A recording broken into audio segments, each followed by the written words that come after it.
So there's a reward for overcoming that voice. So that it might not lead them astray from life into death.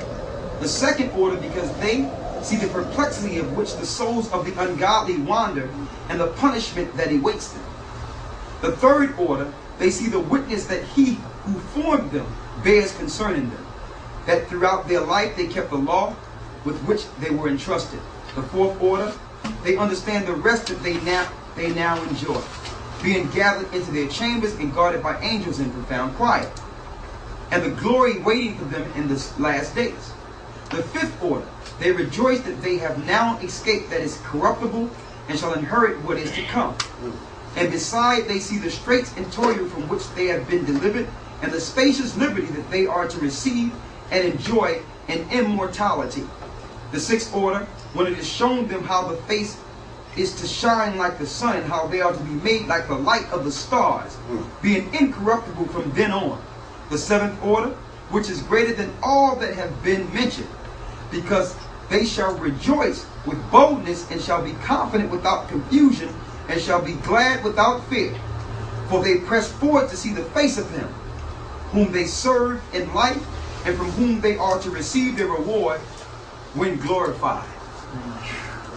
They're able to see the fact that Christ is going to give them their new bodies. They're going to stand with Christ. So when he said the dead in Christ shall rise first, that's them. That will get their immortal bodies to become part of the army that will judge this earth. All right?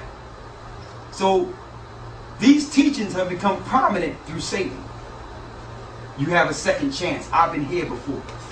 You haven't been here before. When you say that, and I'm going to give you some examples, people think that because they don't understand what they're really dealing with. Why you have memories of past lives? You know why? Because the demons that have been floating through the earth since the flood have used many people. Yes. They have been in many people before you. So they give you thoughts based on past people they have inhabited. So people think they're deep because you have seen things from the past. No, that's the demon that have formed and become so much a part of you that you think it's you. Okay? One last thing, we'll go to the next one. This is a short one. This is Josephus. Josephus was a Jew. He was a brother that was paid by the Romans to be a blow-by-blow journalist on the fall of the Jews during 70 AD. It's like they paid like a Ted Koppel to record the destruction of his people, because they know that he was he was eloquent. They knew that he was exact, and the Lord used him. So at least this would not be a biased spin, a negative spin on what happened. Like they would give you a history story of what happened, and you won't get the real truth. So the Romans used Josephus to record his own people being destroyed. All right? He was one of the greatest historians and very spiritual man. I'm going to read this and go to the next one. He had a discourse in Hades. Discourse about Hades. Why? Because he was always discoursing against the Greeks. The Greeks had these crazy stories when people died, how they're entertained in Hades and different areas and all that, and how it's something you can look forward to. And Josephus was like, man, you don't even understand. Then Josephus said, listen, I'm going to show you what happens after death. And don't forget, let me get right to it. It says right here. Now, as to Hades, wherein the souls of the righteous and unrighteous are detained. So all the souls are detained in the center of the earth. It is necessary to speak of it. Hades is a place in the world not regularly finished. A subterraneous region. There's a movie coming out soon that's showing what happens in the middle of the earth. See the dinosaurs and all that stuff down there? You seen it? The commercials? Yeah.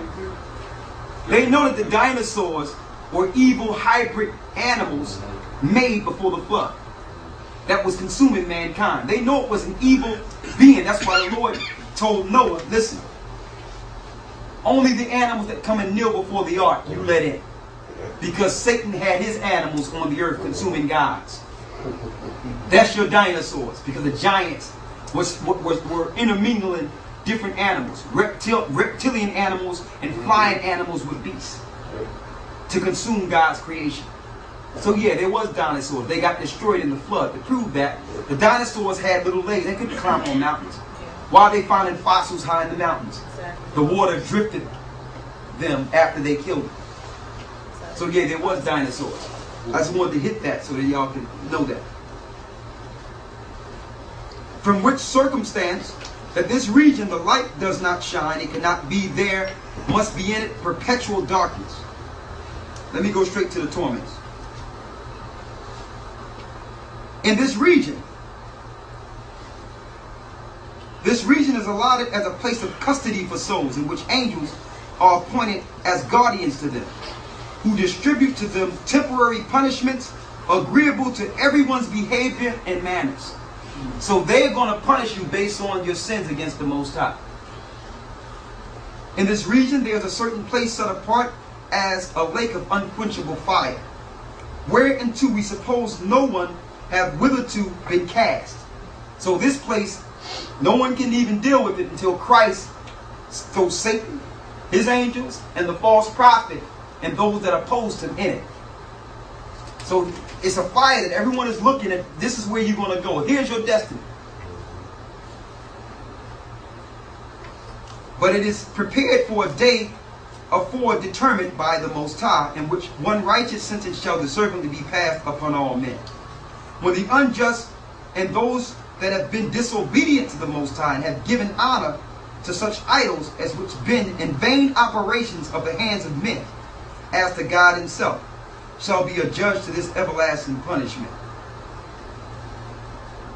For there is in this region, at whose gate we believe there stands an archangel with an host, which gate when those pass through that are conducted down by the angels appointed over souls, they do not go the same way, but the just are guided to the right hand and are led with hymns sung by the angels appointed over the place upon a region of light, and which the just have dwelt from the beginning of the world, not constrained by necessity, but ever enjoying the prospect of the good things they see, and rejoice in the expectation of those new enjoyments which will be peculiar to every one of them, and esteemeth in things beyond what we have, and whom there is no place of toil, no burning heat, no piercing cold, nor any briars there, but the countenance of the fathers and of the just. This place we call the bosom of Abraham. But as to the unjust, they are dragged by force to the left hand by the angels allotted for punishment, no longer going with a good will, but as prisoners driven by violence. So they're beat on the way there.